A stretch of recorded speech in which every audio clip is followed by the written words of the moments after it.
प्रेम से बोली शंकर भगवान की। एक बार प्रेम से बोली मैया भवानी की। एक बार प्रेम से बोली शिव परिवार की।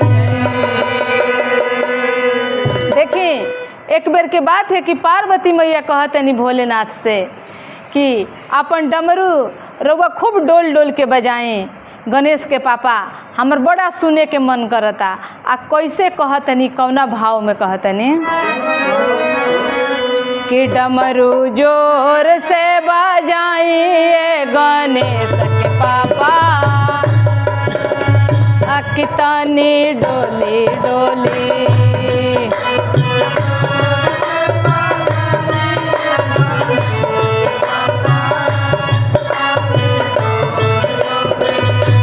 डमरू जोर से बजाइए गणेश के पापा, इतनी डोली डोली।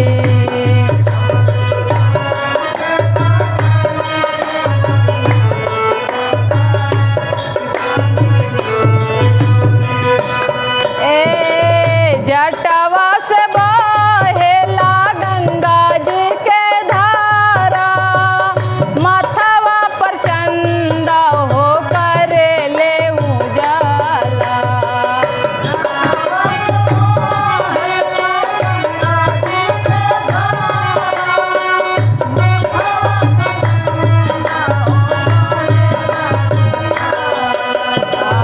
जटवा से बहेला गंगा जी के धारा, माथवा पर चंदा हो करे ले उजाला। तनगवा लपके नाही हो, नगवा लपके नाही, सुनिए गणपति के पापा, अखियाँ खोले खोले।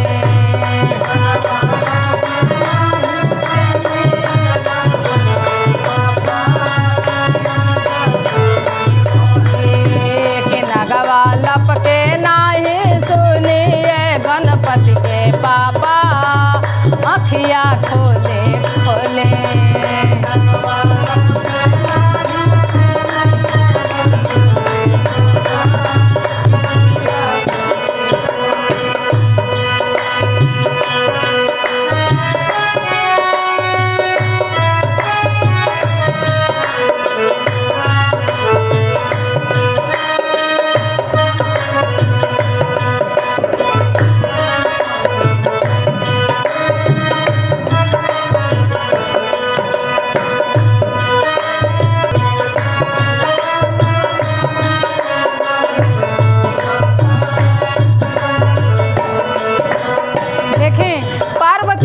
डर बा कि रउआ आँख अपन खोली, नहीं तो नाग हमरा का और लपके लगी हैं। डमरू के आवाज़ सुनब हम जाके लगे तो कैसे कहतनी, ए हाथवा में शोभेला त्रिशूल डमरुआ, बसहा हो बैठी के करे ले पहरुआ।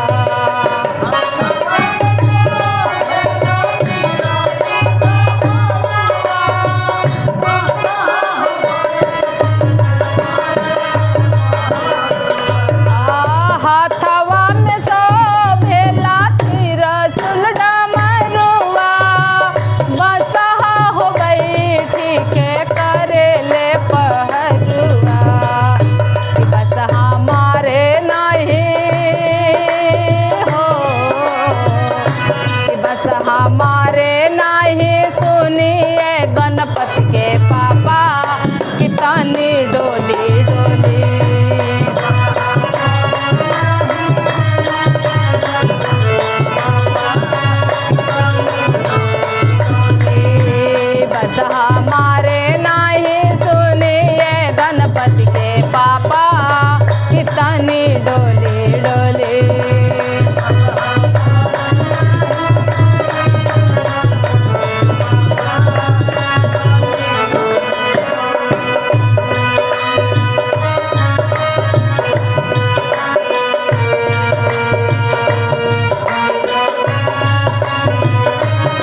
रह के आ डमरू के धुन सुनी, लेकिन डेरा तनी कैसे भोलेनाथ से आग्रह करतनी।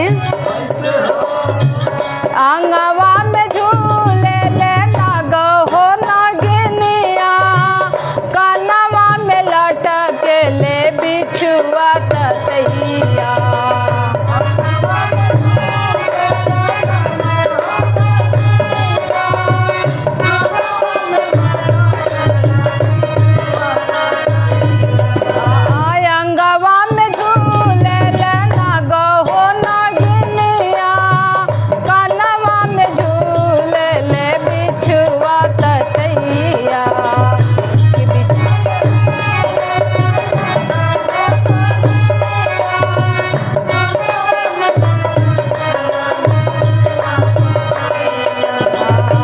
बिछुआ काटे नहीं हो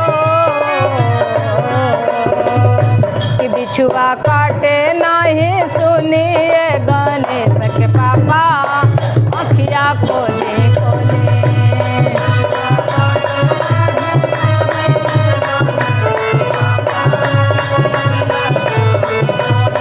एक डमरू जोर से बजाइए गणेश के पापा अखिया खोले खोले। डमरू जोर से बजाइए गणेश के पापा तनी डोली डोली। अखिया झूले बजाइए गणेश के पापा की तनी डोली डोली। डमरू जोर से बजाइए गणेश के पापा तनी डोली डोली। प्रेम से बोल दी शंकर भगवान की, मैया पार्वती की, एक बार प्रेम से बोल दी शिव परिवार की।